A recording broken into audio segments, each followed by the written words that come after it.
Well, I'm going to start for just being up here on the stage, which is nice. Let's get some questions from the audience. Let's shower it on Junot. Where do I start? I see a hand right down front here. You. Is there a microphone? They're like microphones up there. Wow, you got a forehead us, man. Yeah, maybe. Yeah, Well, we maybe got one get right a there. little closer. Yeah, okay. And I'll try and keep track of I everybody. read your book, This Is How You Lose Her, and I really liked it, and I learned a lot about it. And I was wondering how you think the experience is for non-Spanish speakers, if you think that reading your book, if that's different than for Spanish speakers, or because there's a lot of sort of slang words that are not really translated. Sure. Yeah. Well, I mean, look, I always think about the question of Spanish in my book. I think about the question of what we would call the intellectual vernacular. I mean, one of the things that most people don't notice, because usually they're thinking across national languages, is they don't notice how, like, grad school educated Junior is the narrator. Junior's always making these really weird, you know, high-level postmodern, post-colonial in-jokes, but most people just skip the fuck over them because they're like, well, they're in English. We're gonna know this. You know? And I guess I always indicate what's really valuable about any book is that it reminds us specifically about our ethos of reading. Which, said another way, is that, look, any of us who are readers know that a normative part of the reading experience is unintelligibility. No book is there for you to get it. Despite what we're taught in like grammar school or we're taught in school, poems, stories, novels are not there to be deciphered. They're there to be experienced. And therefore, any given book, let's say I write a book completely in quote-unquote English. Even if I write a novel in English, the complexity level of the novel is so high that the average reader is going to miss at least easily a third of it. There is no possible way for an individual to understand everything that's going on in a novel. Why? Because the point of literature is that it's trying to duplicate the one thing that you guys know well, which is being out in the world is all about unintelligibility. You be hanging out with your girls, they say some shit to you, you're like, I don't know what the fuck they mean. You are hanging out with somebody you want to date, you say some shit, and you're like, I don't know what the fuck I'm talking about. Weird stuff happens. The universe does something, and you spend the rest of your life trying to unravel it. You're like, why the hell did that happen? What you know best of all as a human being is unintelligibility. If a book doesn't contain unintelligibility, you don't think it's real. And so whether it's for some people they don't get Spanish, other people they don't get postmodern jokes, other people they don't get nerdyism, other people they don't get the character's motivations, other people are not really understanding sort of the structural work that the book does, in the end, you're not going to get it anyway because that's not the point. For me, the Spanish is just, for many people, the thing they focus on. But the reality is, no matter who you are, a big chunk of the book is going to be unintelligible. And it has to be that way. And when we read, we often forget unintelligibility because if I sat there with a book in whatever language you feel comfortable in, and I point, and I read it over your shoulder, I'll be like, what the fuck does that mean? You're going to be like, you know what? I don't fucking know. But I just skipped over that shit because I want to pretend I'm smart. And I think that this is a book, and most of my work, reminds people of the ethos of reading. And the ethos of reading is first and foremost, individuals can never, ever achieve full understanding of a book. Why? Because books always require you to speak to other people to begin to approach any form of understanding. What I write in 11 years, it's going to take at least a community to begin to unravel. You might read as an individual, but you understand books by speaking to each other. And so I'm not worried about the Spanish. Because even if the Spanish wasn't there, y'all wouldn't get big chunks of it anyway, because that's the nature of the work. And I think people focus on the wrong thing. Yeah? The problem isn't the Spanish, and I'm not saying that you think this is a problem. The problem is that we have forgotten what reading literature is about, which is that it's about the experience, and it's not about the deciphering of it. Because I'm going to ask you, explain life to me. And you can come up with a corny answer, but you know it doesn't suffice. You can come up with some old religious bullshit, it doesn't suffice. You can come up with some old philosophical claims. You bring any of your little philosophical, religious, political claims against the world, and we'll see what the world makes of that. The world is far too complicated, far too mysterious, and far too inscrutable. And as artists, if we don't represent that, the work doesn't have any power. You know what I love about your books in the Spanish? I speak Spanish, but when I read your books, I think I do. Oh, yeah.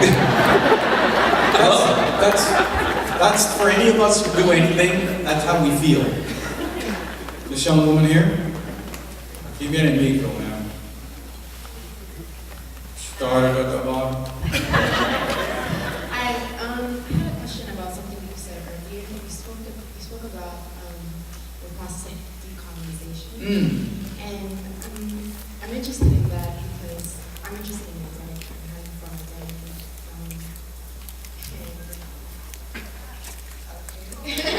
You know, you shouldn't photograph people without permission. Sorry. So I just wanted to ask about that because, well, it's something that's interesting to me, and as someone who's trying to understand academic identity or just identity in general, how you form that without having all of these like social forces just really influencing you in such a way that it informs every single decision. So like, how did you get to the point? I mean, it seems like it was so many years that it took. But it's okay. I mean, listen, part of the thing is what are we doing with these lives anyway? I mean, most of what we're told to do with these lives have nothing to do with making us more human. Our societies tell us to what? Compete? Accumulate? Create hierarchies? How does any of that make us more human? And yet most of us spend all our energies in that. You know? And so I'm like, okay, if it takes all our lives to figure a part of ourselves out, that seems like a good idea. At least it's going to make you more human. For me, the question always was, where do we learn that we are living in a culture that despises us? For me, I had to go to college. I always had that weird fucking suspicion, that like Truman Show suspicion, that something was fucking wrong. I was like, every image of every Latino on TV is that they are fucked up. Something might be wrong. You know? I, from my own family, get all this crazy information about how my hair and my skin color are wrong. I go to Santo Domingo and people are like, you ain't fucking Dominican enough. Motherfuckers wearing skinny fucking jeans telling me I'm not Dominican enough. I'm like, okay, why you're next? You know? And one of the things that happens to me is I go to Rutgers University, and I go to Rutgers University in the early 90s, which was a profoundly radicalized state university. I show up, and suddenly I'm exposed to knowledge that I wish I had gotten when I was 6 or 7. I'm exposed to concepts like coloniality. I'm exposed to concepts like white supremacy. I'm exposed to concepts like self-hate. I'm exposed to concepts like structural racism. I'm exposed to concepts like exotification. I'm exposed to concepts like a racial economy of desire. I'm exposed to concepts like patriarchy. I'm exposed to concepts like masculinities. I'm exposed to concepts like decolonization. And for many of us, going to college was like some old, for me, it was like someone set off a bomb of light inside of me. The world that I had experienced would spend so much time teaching me that I was worthless, that I was a problem, that I was, everything that they say about us in this larger culture. Yeah, that you're not intelligent, that you're not important to history. They will make 900,000 movies about white men this year, but you don't even merit one movie with one person from your community doing anything. And whether the messages were explicit or implicit, passive or active, one of the things that to get to any healthy space is that you have to begin to fucking decolonize all the shit that you carry inside of us. How many of us are walking around with all these formulas that we learned from this larger society that hates us? And it takes an enormous amount of work to dismantle this shit. And it takes a permanent process. You have to be always on it. Because if you think that you can dismantle what you've spent your whole life learning in a couple of days, it's impossible. But it is the process of dismantling this stuff, not the success, the process which liberates you. In other words, you're free when you put your first foot on that path, not when you wake up and no longer think of your skin as ugly. It's not the final point, it is just the journey. And let me tell you, man, it's like, I would never have been an artist had I not had radical women of color activists who were like, motherfucker, you got some serious fucking mental issues. And then most of those mental issues were put there. You know? And we really do belong in a society that despises us. If you're a person of color, if you're a subaltern, if you're an immigrant, this country despises you. And if you don't think that's true, let's watch an hour of TV any day. If you don't think that's true, I will go to any public second grade class and cut out 100 images, 20 of them white, 20 of them black, 20 of them mixed race, could be Latino, 20 of them Asian, and be like to these kids, who do you want to be? And we'll see if children haven't learned already this economy, that white is the greatest thing on earth. And the rest of us are some sort of crazy mistake. And that is the consequences of being colonized. And we all are. You know? So for me, once I got to college and I realized that you can't have a healthy sense of self, I mean, I was taught even by my own family that Dominicans weren't worthy of love. My mother would be like, we're good Dominicans, but la mayoría, esa gente, yo no quiero vivir con ellos, esa música, esa plebería, no habla español bien. And think about it, I'm in my own family, and my mom is basically saying that my culture, who I am, are fucking animals. Well, guys, it's all funny, haha, except we know that tears young people's self-esteem to pieces. The wounds that our young people carry because they never feel whole, because they never feel beautiful, because they never feel like heroes is tremendous. And as an artist, part of what we do is we try to create alternative mirrors that don't reflect you back as a monster. I have a question about, I wanted to know a little bit about when you started writing and what inspired you to become a writer. As a Latina trying to get published, it's hard. And doing an MFA program and being the only Latina and spending more time explaining your work than actually your work. I just want to know what your experience was, way back when before you started, before you published the first one. I mean, look, you've got to think about it in this sense, is that first of all, think about this, guys. How many people here are artists? Raise your hand. Okay, now, drop your hands. How many people are non-writer artists? Raise your hand. You know, guys, for those of you who are non-writer artists, one of the things that's really not perhaps visible is that something really strange happened in this country over the last 20 years, where there has been a proliferation of creative writing programs. In other words, you would think, counting the number of creative writing programs and the number of creative writing classes, you would think that the average American reads 4 books a week. No, for real. You would think that there is some national emergency, that we can't produce writers fast enough because we're in a Cold War with another super literate nation. No, for real. And part of the growth of this MFA program stuff is because writing as an art is uniquely susceptible to professionalization. Now, all arts are been professionalized to a degree, but creative writing has been professionalized so that there's no art left.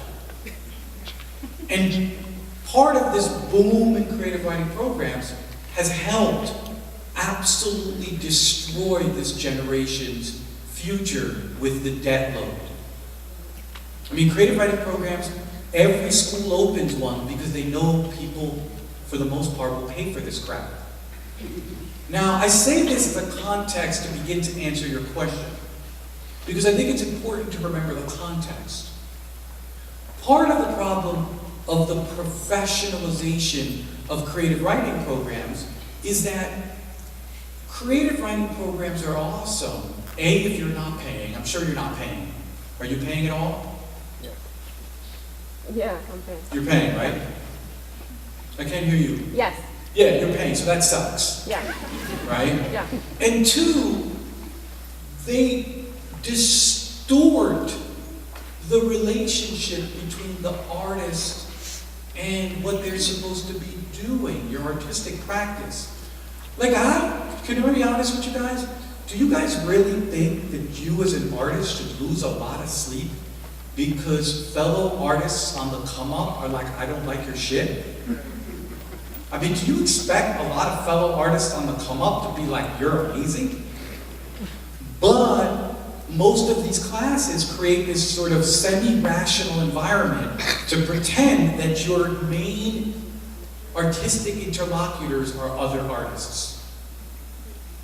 And I grew up in a different generation. I grew up wanting to be an artist, knowing a creative writing program was just a strategy. I went to a creative writing program because the shit was free.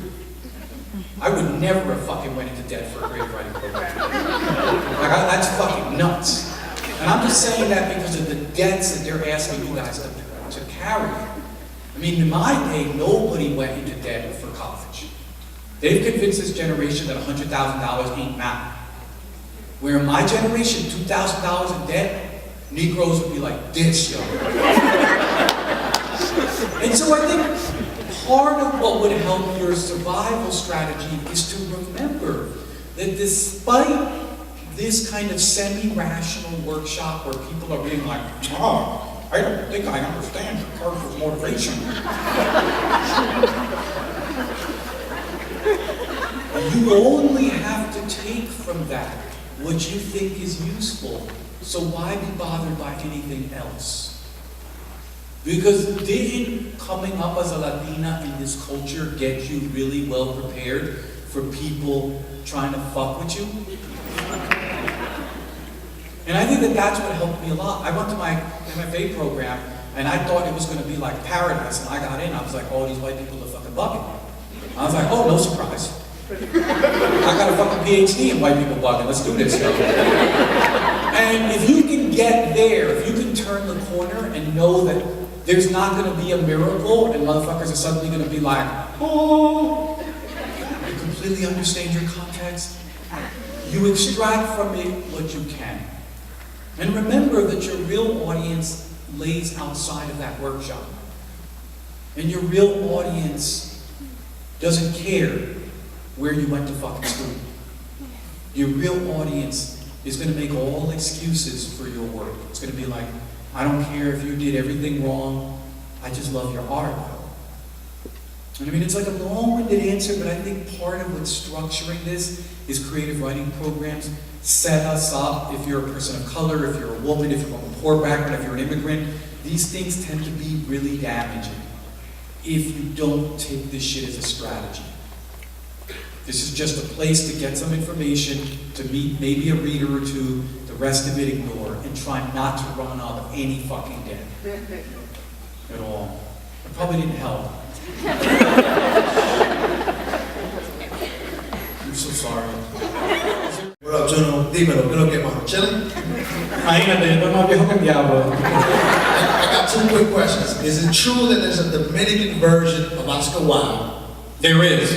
Okay, can you tell us about it? And the second question is, I want to get thoughts on the ruling in the Dominican Republic that rendered all these Haitians stateless. Yeah. Okay.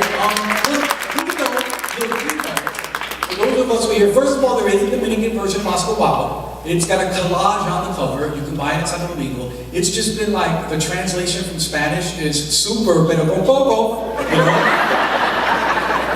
Nothing in the plot changes, you know? God, because then, boy, oh boy, imagine Santo Domingo would have been like. And then, of course, what's this ruling? What is fascinating about this ruling is that be careful what you wish for. The Dominican Republic's political elites are pretending that this is some sort of just like clinical, legal decision. It has no racism involved in it. There's no xenophobia. You guys just haven't read the rules. You haven't read the laws. You don't understand this. And it's this whole kind of like just come mierderia from the political elites that they think, in Santo Domingo, they think everybody is stupid. And they are always sending me emails. They're like, well, you just didn't read this. And I'm like, can you not get it through your head that if there's one thing I can do is fucking read? And B, it seems that the political elites in Santo Domingo who are supporting this fucking horrible, horrible decision seem to believe that if we just read more closely, we would become racist, xenophobic, fucking apologists for state national violence. But I'm like, I read the shit, every bit of it, and I disagree with you. And I think that what we're seeing in Santo Domingo, of course, is the typical nonsense that you've been seeing all across the world. This wave of anti-immigrant, racialized xenophobia that has been interpreted for local conditions. Yeah? The Dominicans have interpreted this xenophobia for local anti-Haitian, anti-black, sort of conditions. But again, this is about a larger fucking pattern. The United States is looking at Santo Domingo now and thinking, what a great idea. And I think that as those of us who are in the diaspora, for those of us who believe in social justice, this is something we have to fight tooth and nail. Because let me tell you, the day some conservative American government decides to look into all of our past who are immigrants and say any of us who came here with any form of a legal past are no longer eligible for citizenship, we're going to retroactively take away our citizenship. This is what I'm promising you, this will be up on the dock soon.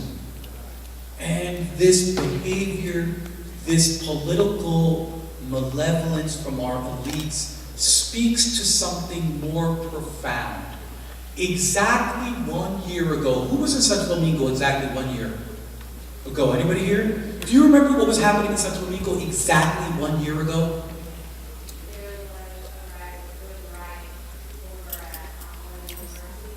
No, of course, but don't you remember that there were all of these protests? That all of the different sectors of Dominican society, from the richest hijo de mami and papi to the most humilde limpia bota, were throwing themselves in the streets, protesting how twisted and corrupt our society and our government was, And it was all under the banner of the 4% Education Act. Don't you remember this? So the Dominican Republic gets mobilized exactly 1 year ago across class lines, racial lines. Nobody was talking about immigrants. People were talking about the political elites. We've got to get rid of them. And 1 year later, what do they feed us? But they feed us this story about these evil, terrible immigrants who are eating our nation, quote unquote. And this was mobilized to completely misdirect and disorganize the society. We went from a society that had begun to understand that our enemies are the political elites. Our enemy are the economic elites. The people who have destroyed Santo Domingo are not poor people, are not immigrants. The people who destroyed Santo Domingo are PLDistas, all the political parties and all the political elites. But anytime you want to disorganize a society, you simply throw gay marriage or immigration in the mix. And I think that this is what and it's going to be a long fight. We've been set back. It's going to take years to pull back the society away from this ridiculous conversation and back focus to dealing with our real enemies.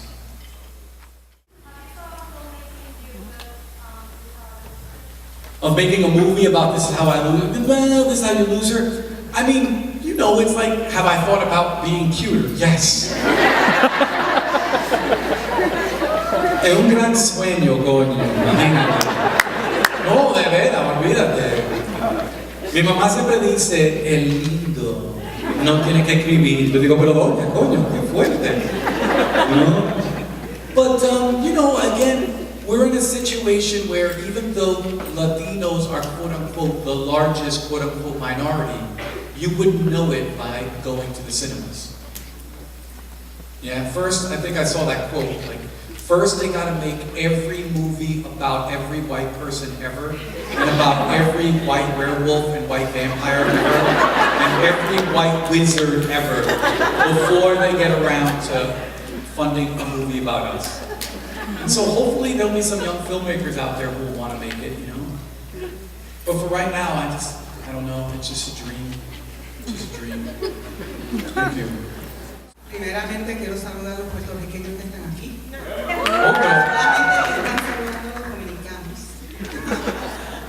Let's get back to poetry. So you mentioned poetry earlier. I'm a closet poet, and what's your advice as a Latina or Latino? What angle should I take? What do I do? Do you write poetry? No, I don't write poetry.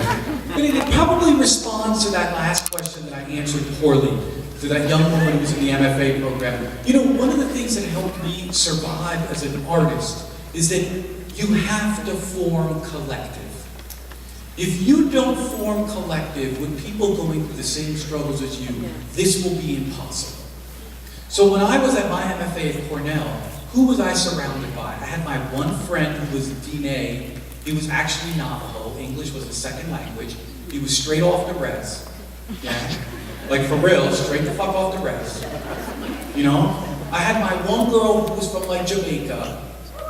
Yeah? Word up? And if it wasn't for our collectives, the people who help us survive, it's hard to make art in a society that has no respect for the arts. The only reason this society gives art any quote-unquote shine is if it's making them money.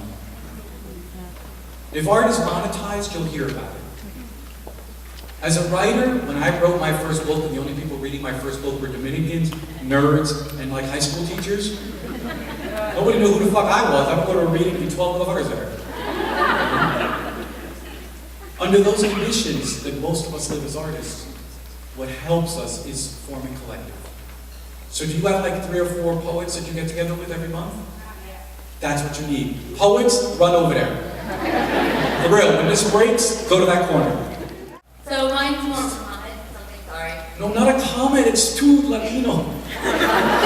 Is it going to be a speech? No. Okay. Something. So No, okay, we get in that whole, que viene con mi discurso. short answer share. So my boyfriend is Latino, Oops. So he started reading Brown, and he stopped reading E.Abreu because one, he related so much to it, and that part of him felt betrayed because he felt like somebody was writing that was really intimate details about not just his life, but lives around him and his community. And maybe it belongs. Because as what I said earlier, we are so unused to seeing ourselves mirrored in the metaphor of art that many people of color have what's called the shock of self-recognition. When they read a book about themselves, or even nearly about themselves, when they see a movie where they're represented, the shock of self-recognition speaks to how abject our conditions is in this society. In fact, like, if you're a white folk, you grew up your whole life seeing yourself. That shock never fucking happens. Unless you come from a marginal white folk community. Yeah, and you see yourself represented for the first time in a way that's not stereotypical, it's kind of shocking. I just say the best cure for that is to read 30 more books by Latinos. About Latinos. I told him he should finish it. You don't have to finish mine, but anybody's. This side here? All right, young man, people are pointing at you. You've got a crew, son. Oh, your teachers, are you a student? What grade? Aquí viene la vaina.